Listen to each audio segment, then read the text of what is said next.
Good morning friends. आज आपकी class है 41। हमारा सब्जेक्ट है शिक्षण कौशल। आज आपकी क्लास का ये सेकंड पार्ट है, मतलब शैक्षिक मापन एवं मूल्यांकन। इसका आज कौन सा पार्ट है? आपका सेकंड पार्ट है आपका इसका। जो फर्स्ट पार्ट था शैक्षिक मापन एवं मूल्यांकन, इसमें हमने मापन के बारे में डिस्कस किया था कि मापन क्या होता है, इसका अर्थ, परिभाषाएं, इसकी विशेषताएं, टाइप्स इसके, इन सब के बारे में हमने डिस्कस किया था। आज हम पढ़ेंगे मूल्यांकन के बारे में कि मूल्यांकन होता क्या है, इसका अर्थ, इसकी परिभाषाएं, इसके टाइप्स मतलब प्रकार, विशेषताएं, इन सभी के बारे में आज हम पढ़ेंगे, जो आपका इम्पोर्टेंट है एग्ज़ाम के लिए। और ये जो आपकी वीडियो है, ये जो आपका टॉपिक है, ये ऑल टीचिंग एग्ज़ाम के लिए भी इम्पोर्टेंट है। फ़िलहाल ये अभी आपका सुपर टेट पे फोकस की वजह से, सुपर टेट पे फोकस है बिल्कुल, तो उसके लिए ये आपका नोट्स जो है ये वीडियो बनाई गई है। अदरवाइज़ ये ऑल टीचिंग एग्ज़ाम के लिए भी आपके लिए फ़ायदेमंद है। जिसको भी वीडियो पसंद आए वो उसको लाइक, शेयर, सब्सक्राइब करना ना भूले, ठीक है। और किसी को कोई भी प्रॉब्लम हो तो वो कमेंट बॉक्स में लिख दिया करें। उसका प्रॉब्लम जो है सॉल्यूशन निकल जाएगा, उसका सॉल्यूशन हम निकाल देंगे।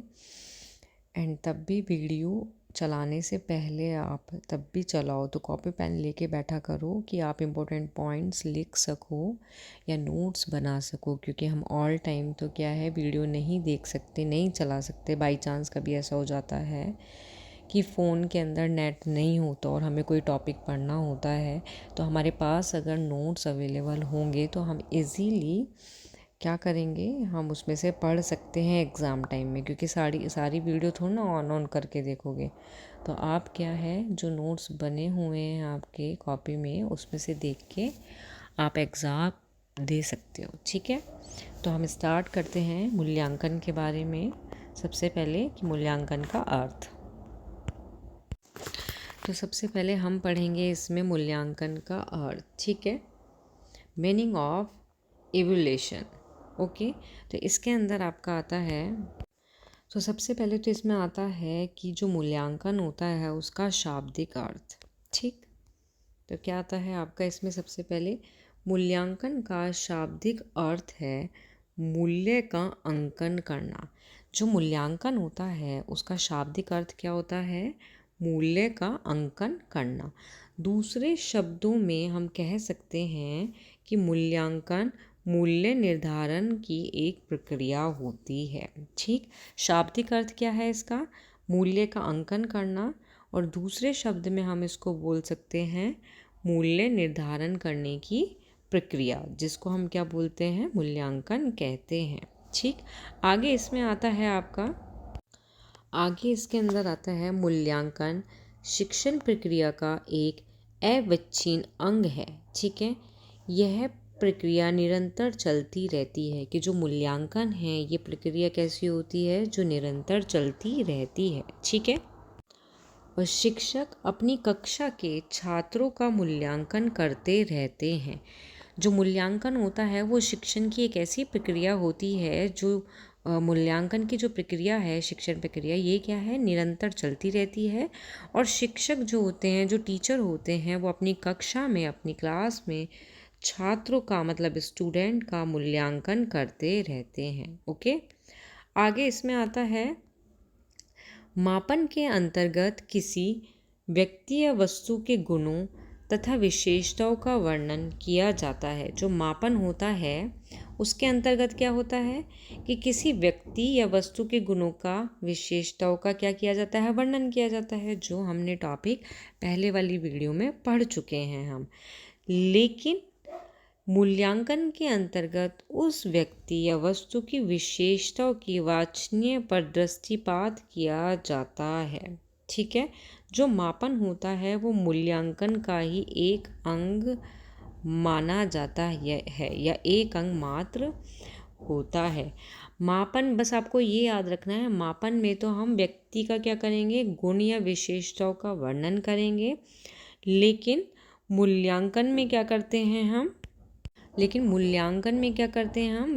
व्यक्ति का या वस्तु विशेष की वांछनीय पर दृष्टिपात किया जाता है। अर्थात हम दूसरे शब्दों में कह सकते हैं कि विशिष्ट उद्देश्य के लिए, आकलन के लिए, कोई भी हमारा उद्देश्य है उसके आकलन के लिए के आधार पर जो लिया गया निर्णय है वो मूल्यांकन है। और मतलब एक तरह से ये है आपका मूल्यांकन क्या है कि मूल्यांकन के द्वारा शिक्षक का या फिर बच्चों का या किसी व्यक्ति का क्या है, फीडबैक प्राप्त होता है मूल्यांकन के द्वारा। ठीक है।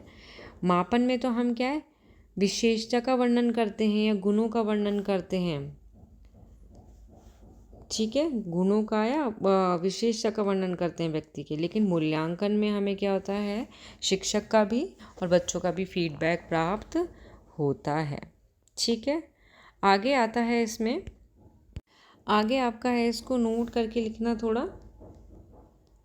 मूल्यांकन इज इक्वल टू मापन प्लस मूल्य निर्धारण। तो इसका मीनिंग है आपका इस प्रकार, मूल्यांकन का आशय है मापन के साथ साथ मूल्य निर्धारण से, कि जो मूल्यांकन है इसका आशय किससे होता है, मापन के साथ साथ मूल्य निर्धारण से भी इसका आशय होता है।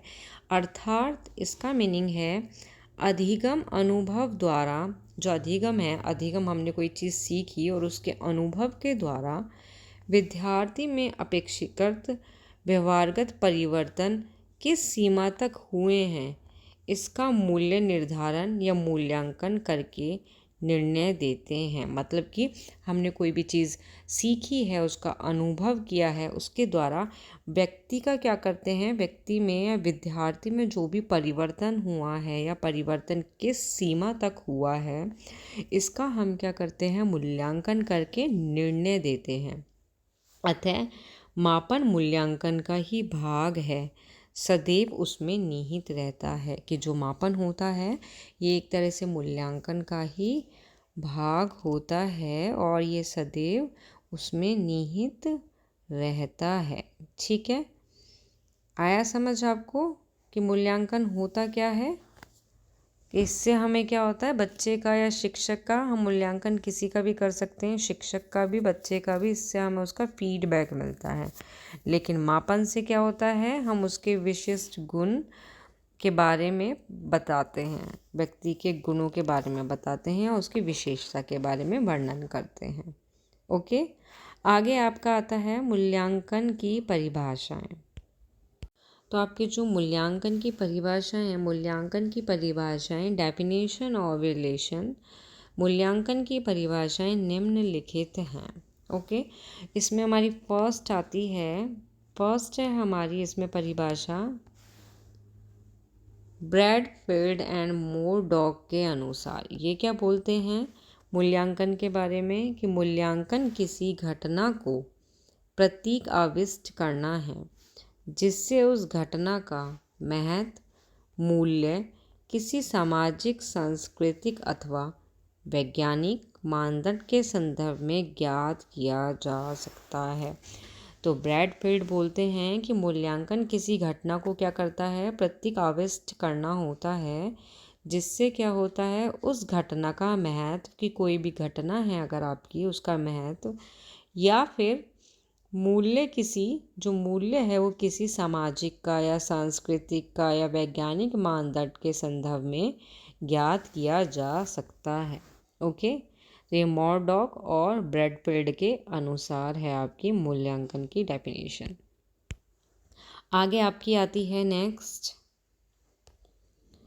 नेक्स्ट डेफिनेशन है आपकी एच रेम्स और एम एल गेज के अनुसार। ठीक है। तो ये क्या बोलते हैं कि मूल्यांकन व्यक्ति अथवा समाज अथवा दोनों की दृष्टि से क्या अच्छा है अथवा क्या वांछनीय है का विस्तार निहित रहता है।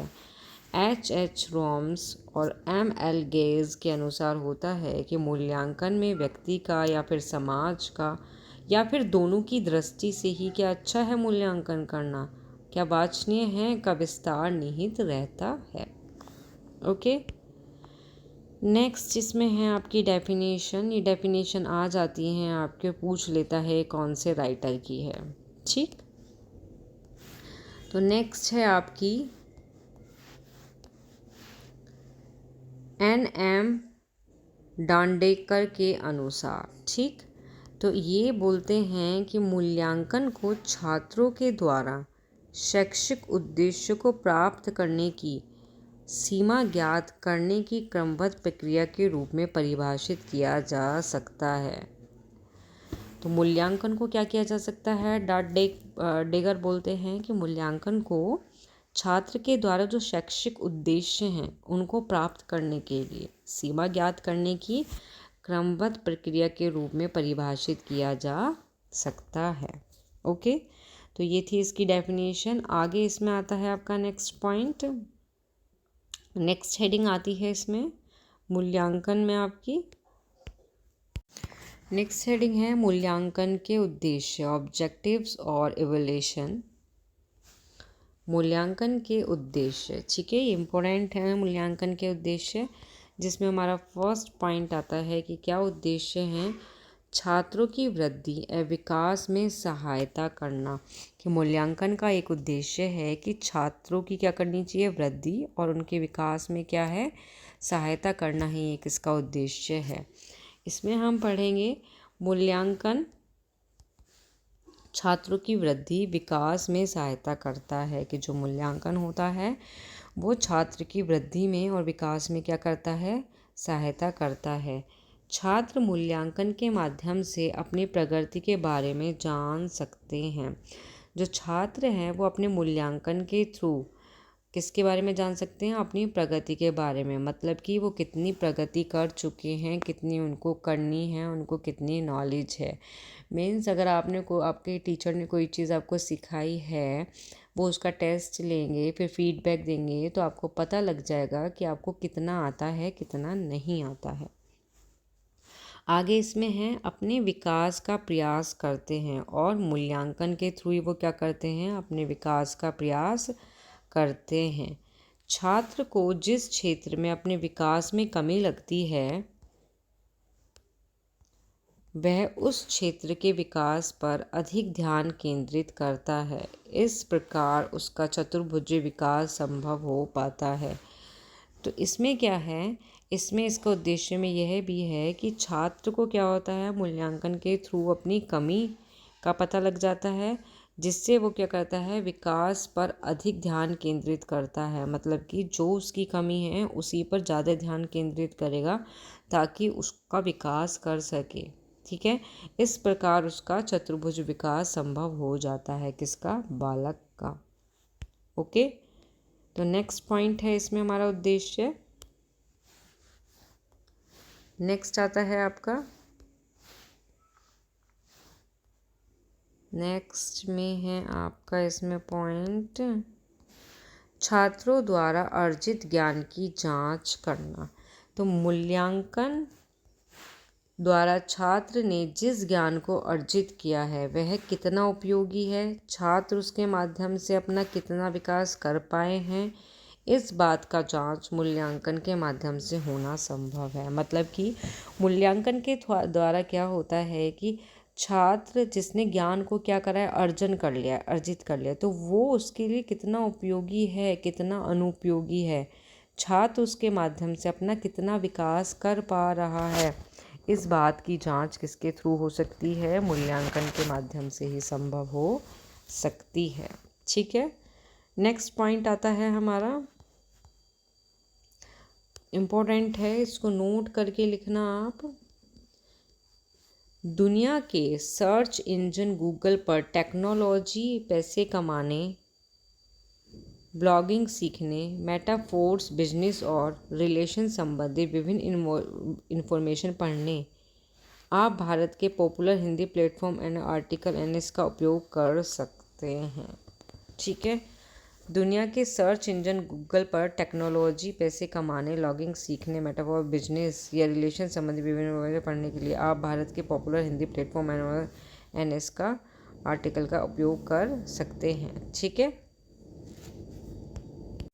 नेक्स्ट पॉइंट है इसमें छात्रों की वृद्धि विकास में उत्पन्न अवरोध को जानना। मतलब कि इसमें है आपका मूल्यांकन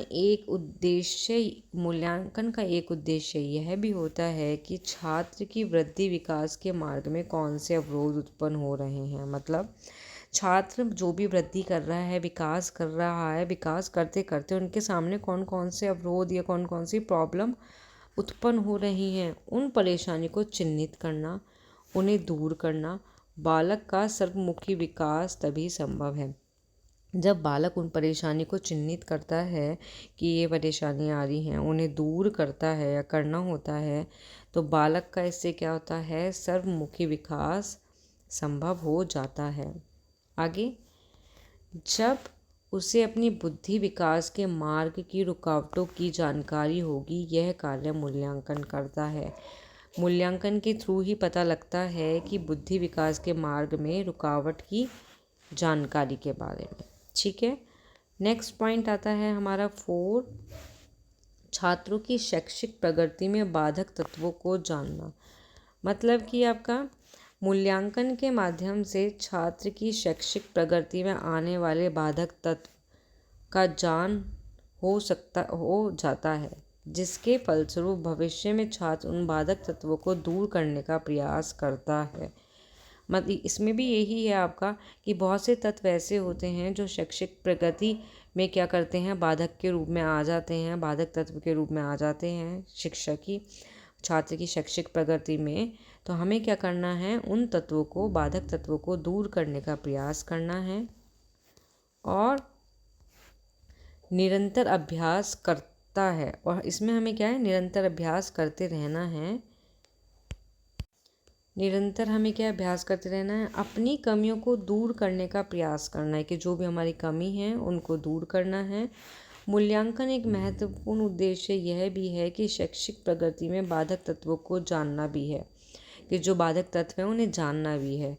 छात्रों को सीखने संबंधी कठिनाई तथा कमजोरी का ज्ञान होना आवश्यक है, कि जो छात्र हैं उनको सीखने से संबंधित जो भी कठिनाइयाँ या जो भी कमजोरियाँ आती हैं उनका ज्ञान होना उनको आवश्यक होता है। मूल्यांकन की तकनीकी के प्रयोग से छात्रों को सीखना संबंधित तत्वों को जानकर उनका समस्या का निवारण किया जा सकता है या निदान किया जा सकता है। ठीक है, जो छात्र शैक्षिक प्रगति में बाधक होते हैं। ओके, नेक्स्ट आपका 5 पॉइंट आता है, छात्र में प्रतियोगिता की भावना विकसित करना। मूल्यांकन एक उद्देश्य छात्रों में प्रतियोगिता की भावना को विकसित करना भी होता है। छात्र प्रतियोगिता में सम्मिलित होने के लिए अपनी कमियों को दूर करने का प्रयास करते हैं अथवा अपनी चतुर्मुखी विकास करना चाहते हैं। इस प्रकार मूल्यांकन छात्र में प्रतियोगिता की भावना के द्वारा उनका विकास करने का प्रयास करता है। तो इसका एक पॉइंट उद्देश्य ये भी है कि प्रतियोगिता की भावना को क्या किया जा सकता है, इसके माध्यम से विकसित किया जा सकता है। ओके, नेक्स्ट पॉइंट है आपका 6 पॉइंट आता है आपका, छात्रों की व्यक्तिगत विभिन्नताओं की जानकारी करना। मूल्यांकन एक उद्देश्य छात्रों की व्यक्तिगत विभिन्नता को जानना भी है, कि मूल्यांकन का एक उद्देश्य क्या है कि छात्रों की भिन्नताओं को जानना भी है। ओके, कुशार्ग या मंद बुद्धि छात्रों में भेद करने के लिए, अच्छी योग्यता कम योग्यता के छात्र में अंतर करने के लिए हम छात्रों की बुद्धि एवं योग्यता की विभिन्नताओं का मूल्यांकन करना आवश्यक होगा। तो इसमें क्या है, इसमें व्यक्तिगत विभिन्नता की जानकारी, इससे क्या है, हम मूल्यांकन के थ्रू प्राप्त कर सकते हैं कि कौन बच्चा कुशार्ग है, कौन मंद बुद्धि का है, कौन अच्छी योग्यता का है, कौन कम योग्यता का है। इन सभी का हम क्या कर सकते हैं, भिन्नता की जानकारी हम ले सकते हैं। किसके थ्रू, मूल्यांकन के थ्रू। ठीक है, तो ये भी इसका एक उद्देश्य है। नेक्स्ट पॉइंट आता है आपका 7, छात्रों का चयन व वर्गीकरण करना। मतलब कि मूल्यांकन का एक उद्देश्य छात्रों का चयन और वर्गीकरण करना भी होता है। कक्षा शिक्षण करते समय छात्रों के बौद्धिक स्तर के आधार पर उनका चयन प्रतिभाशाली, सामान्य स्तर, मंदबुद्धि के स्तर छात्रों के रूप में जानना और उसी प्रकार वर्गीकृत के आधार पर छात्रों को शिक्षा के लिए मूल्यांकन की आवश्यकता पड़ती है। मतलब कि हमें हमारा उद्देश्य ये भी होता है कि हम छात्रों का चयन करें और उनका वर्गीकरण करें। जैसे हमें पता लग गया कि भाई ये मंद बुद्धि का बालक है, ये सामान्य बुद्धि का, ये प्रतिभाशाली का है, तो हमें उनको उनके अनुरूप ही, उनके अकॉर्डिंग ही उनके बारे में जान के वर्गीकृत करके ही उनको शिक्षा दी जाती है कि जो मंद बुद्धि का है उसके लिए हम किस तरीके से पढ़ाएं। कि हमें जो अपना पाठ्यक्रम है वो इस तरीके से बनाना है कि जो प्रतिभाशाली, सामान्य और मंद बुद्धि तीनों तरह के बच्चे इजीली समझ जाएं। ठीक, नेक्स्ट पॉइंट है इसमें हमारा 8 पॉइंट आता है हमारा इसमें।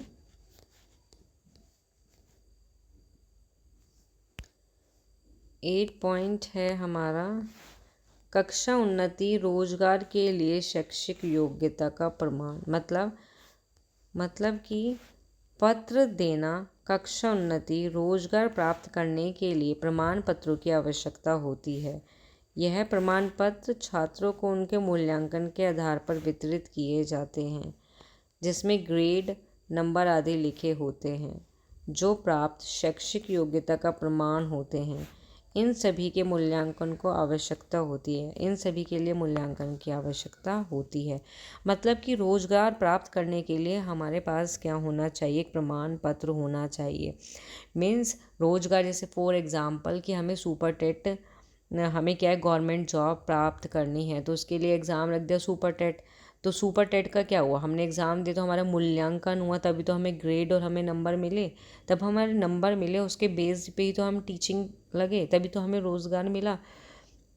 तो इसमें यही है कि रोज़गार के लिए शैक्षिक योग्यता का प्रमाण पत्र जो है वो भी होना आवश्यक है, और उसका मूल्यांकन के थ्रू ही हम क्या कर सकते हैं, रोज़गार प्राप्त कर सकते हैं। ठीक है, अब आपका नेक्स्ट पॉइंट आता है शैक्षिक मानकों का निर्धारण करना। मतलब मूल्यांकन के आधार पर शैक्षिक मानकों का निर्धारण किया जा सकता है, जिस आधार पर छात्रों का स्तर, ग्रेड दिए जाते हैं, उसी आधार पर प्रमाण पत्र वितरित किए जाते हैं। बहुत अच्छा सामान्य, मंद बुद्धि के लिए के आधार पर ही मानक निश्चित किए जाते हैं। शैक्षिक निष्पत्ति में छात्र का स्तर क्या है, यह मानकों के आधार पर ही पता चलता है। तो मानक हमें क्या करते हैं, हम इसमें निर्धारित करने पड़ते हैं, जिससे हम लिख सकते हैं कि ये बहुत अच्छा है, ये सामान्य है, या ये बुद्धि का बालक है। ठीक है, नेक्स्ट पॉइंट आता है इसमें हमारा 10, छात्रों के शैक्षिक व्यावसायिक निर्देशन के लिए आधार तैयार करना। मतलब मूल्यांकन के द्वारा ही छात्रों के शैक्षिक व्यावसायिक निर्देशन के लिए आधार तैयार किया जाता है। मूल्यांकन के परिणामों के आधार पर ही शैक्षिक व्यावसायिक दिशा निर्देशित की जाती हैं। छात्र जिस क्षेत्र में अच्छा प्रदर्शन करता है, उस क्षेत्र में उसकी सफलता की अधिक संभावनाएं होती हैं। तो इसमें यही है, मूल्यांकन का उद्देश्य यह भी है कि छात्र का जो शैक्षिक और व्यावसायिक निर्देशन के लिए क्या करो, आधार तैयार करो। तो उस आधार तैयार करने से क्या तात्पर्य है कि हमने आधार तैयार कर लिया, उससे हमें पता लग जाता है कि छात्र किस में सबसे अच्छा प्रदर्शन कर रहा है, तो वो उसी में अच्छी सफलता प्राप्त कर सकेगा। ठीक है, नेक्स्ट है आपका शिक्षण में सुधार लाना। मतलब कि मूल्यांकन द्वारा यह विदित हो जाता है कि छात्र की शैक्षिक कमजोरी क्या है या किन क्षेत्र में है। भविष्य में शिक्षण करते समय शिक्षक शिक्षण में सुधार लाकर छात्रों की उन कमजोरियों को दूर करने का प्रयास करता है। शिक्षण में सुधार से मतलब यही है कि अगर हमें पता लग जाए छात्र की शैक्षिक कमजोरी क्या चीज़ है, तो वो अपने क्या करेगा, शिक्षण में क्या करेगा, टीचिंग में क्या करेगा, बहुत सारी चीज़ें इस तरीके से लाएगा कि छात्र की कमजोरी को वो दूर कर सके। ठीक है, नेक्स्ट है हमारा 12, अध्यापक की शिक्षण प्रभावशीलता को ज्ञात करना। मतलब कि मूल्यांकन वह प्रक्रिया है जिसके माध्यम से शिक्षक अपने विषय का कितना विषय का कितना जाता है, वह कितना प्रभावशीलता के साथ शिक्षण कार्य करता है, इसका भी ज्ञान हो जाता है। मूल्यांकन छात्रों के साथ साथ शिक्षक की शिक्षण प्रभावशीलता का मापन करने के लिए एक साधन है। मतलब कि अध्यापक की शिक्षण प्रभावशीलता से तात्पर्य यहाँ यही है कि जो टीचर है यहाँ वो अपने विषय में कितना जानता है, या उसका जो शिक्षण है वो कितना प्रभावशीलता है, कि जिस तरीके से वो काम कर रहा है उसको कितना ज्ञान है। तो मूल्यांकन के थ्रू क्या होता है, छात्र के साथ साथ स्टूडेंट के साथ साथ हम शिक्षक की शिक्षण का भी हम क्या कर सकते हैं, मापन कर सकते हैं। मतलब टीचर के टीचिंग का भी हम क्या कर सकते हैं, मापन कर सकते हैं। ओके, तो ये क्या थे इसके उद्देश्य।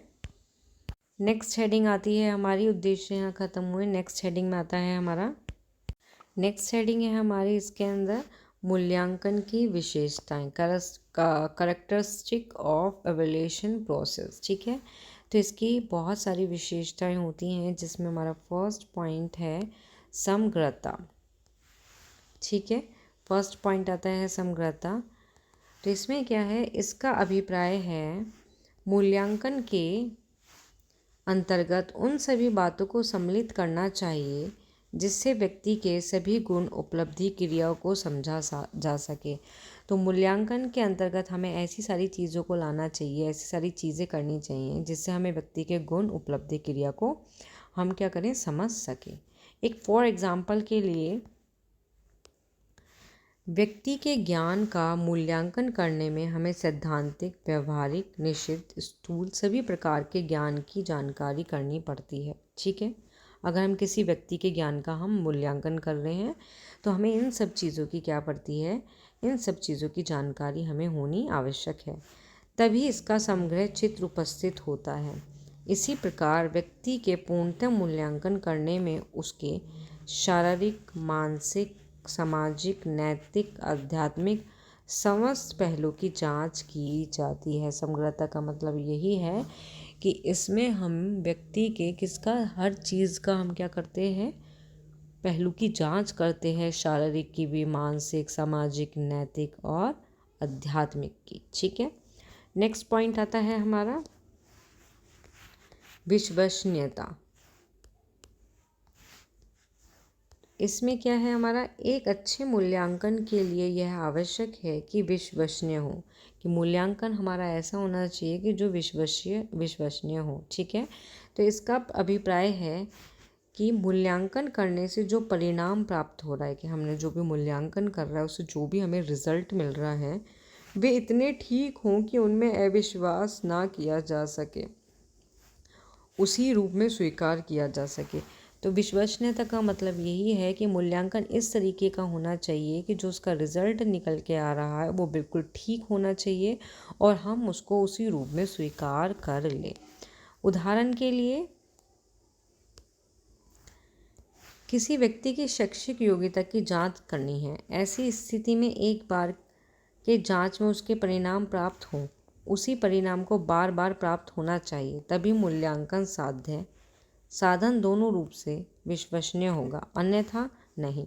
मूल्यांकन से जो रिजल्ट प्राप्त है वह स्थिर हो, तभी उस पर विश्वास किया जा सकता है। तो इसमें यही है कि अगर हम किसी भी व्यक्ति का शैक्षिक योग्यता की जांच कर रहे हैं, हमने उसकी एक बार जांच करी तो हमें रिजल्ट निकल के आया, तब हम उसकी दोबारा जांच करेंगे तो वही रिजल्ट निकल के आना चाहिए, तीसरी बार उसकी जांच करेंगे तो वही रिज़ल्ट आना चाहिए। अगर हर बार वही रिज़ल्ट आ रहा है तो आपका मूल्यांकन बिल्कुल विश्वसनीय है, अदरवाइज नहीं। ठीक, नेक्स्ट पॉइंट आता है इसमें आपका वस्तुनिष्ठता। इसमें क्या होता है आपका, वस्तुनिष्ठता का अभिप्राय है कि मूल्यांकन चाहे जितने भी व्यक्ति द्वारा किया जाए, परिणाम में कोई अंतर ना हो। वस्तुनिष्ठता का अर्थ है इस प्रकार यह मूल्यांकन होता है, मूल्यांकन का परिणाम मूल्यांकन की वस्तु पर निर्भर करे, ना कि व्यक्ति पर। ठीक है, उसमें एकता पाई जाए। तो इसमें यही है कि अगर हम किसी व्यक्ति का हम मूल्यांकन कर रहे हैं तो जो उसका रिजल्ट आया है, अगर कोई दूसरा व्यक्ति उस व्यक्ति का मूल्यांकन कर रहा है तो सेम वही परिणाम आना चाहिए। ठीक है, वस्तुनिष्ठता का यहाँ तात्पर्य यह है। उदाहरण के लिए,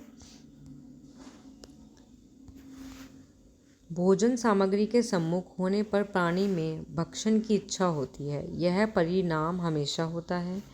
इसी प्रकार के मूल्यांकन के परिणाम पर जो अंक प्रदान किया जाता है वह पूर्ण होता है, अर्थात सही उत्तर देने पर पूरा अंक मिलता है और गलत उत्तर होने पर 0 अंक मिलता है।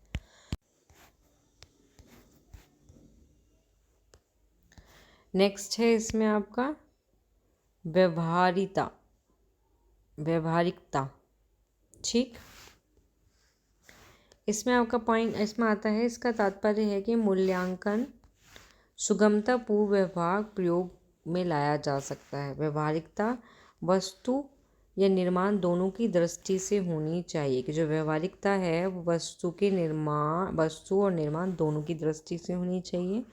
मूल्यांकन प्रक्रिया में प्रयुक्त तकनीकी के आधार पर यह विशेषता कही जा सकी।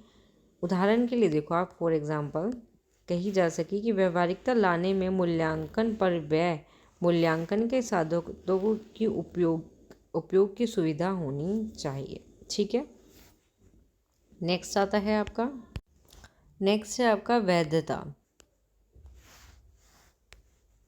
नेक्स्ट आता है आपका वैधता। तो इसमें क्या होता है आपका, वैधता से आशय है, वैधता से आशय होता है कि मूल्यांकन जिस क्षेत्र में परिचालित किया जाता है उसी का मूल्यांकन हो। ठीक है, जिस क्षेत्र में परिचालित किया गया है उसी का मूल्यांकन हो। मतलब कि यदि व्यक्ति की कार्य क्षमता का मूल्यांकन करना है, कोई व्यक्ति है, अगर हमें उसकी कार्य क्षमता का मूल्यांकन करना है तो उसके बौद्धिक क्षमता का मूल्यांकन नहीं करना चाहिए। जबकि वैधता विद्यार्थी के बारे में अध्यापक द्वारा जो मत निर्धारण होता है और मूल्यांकन से जो परिणाम प्राप्त होता है उन दोनों में साम्य स्थापित करती है। वैधता में वास्तविकता और जांच के परिणाम की संगति पाई जाती है। कि जो वैधता होती है उसमें क्या होता है, जो वास्तविकता होती है उसके बारे में और जो जांच करने पे जो रिजल्ट निकल के आया है उसकी क्या होती है, संगति पाई जाती है। तो वैधता में यही है कि जो छात्र है, हमें क्या करना चाहिए, हमें उसकी बौद्धिक क्षमता का मूल्यांकन नहीं करना चाहिए। जबकि हमें अध्यापक के द्वारा जो मत मिला है, कोई विद्यार्थी है, अगर कोई विद्यार्थी है, टीचर उसके बारे में क्या मत निर्धारित कर रहा है, एक तो ये, और मूल्यांकन से जो हमें परिणाम प्राप्त हो रहा है उन दोनों में क्या होना चाहिए, साम्य स्थापित करती है। ठीक है, नेक्स्ट पॉइंट आता है हमारा विभेदकारिता। विभेदकारिता में क्या होता है आपका,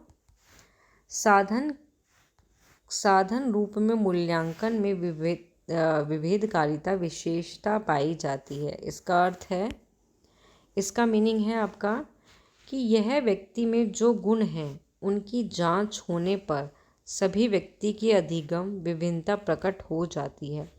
व्यक्ति के गुणों का मूल्यांकन करते समय यह ध्यान रखना चाहिए कि मूल्यांकन साधन के गुण की मात्रा को स्पष्ट रूप से प्रकट करे।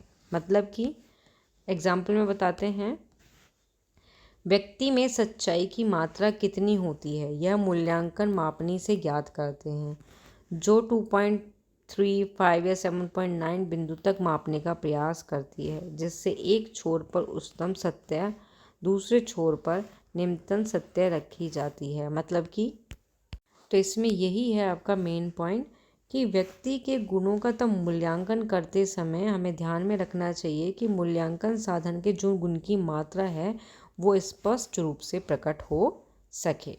ठीक है, तो ये आपके थे इसके, तो ये सभी क्या थी आपकी मूल्यांकन की क्या थी, विशेषताएं थी। और ये वीडियो बहुत बड़ी हो जाएगी, तो अभी फ़िलहाल के लिए आपके लिए इतना ही कि मूल्यांकन क्या है, इसका अर्थ, परिभाषाएं, विशेषताएं।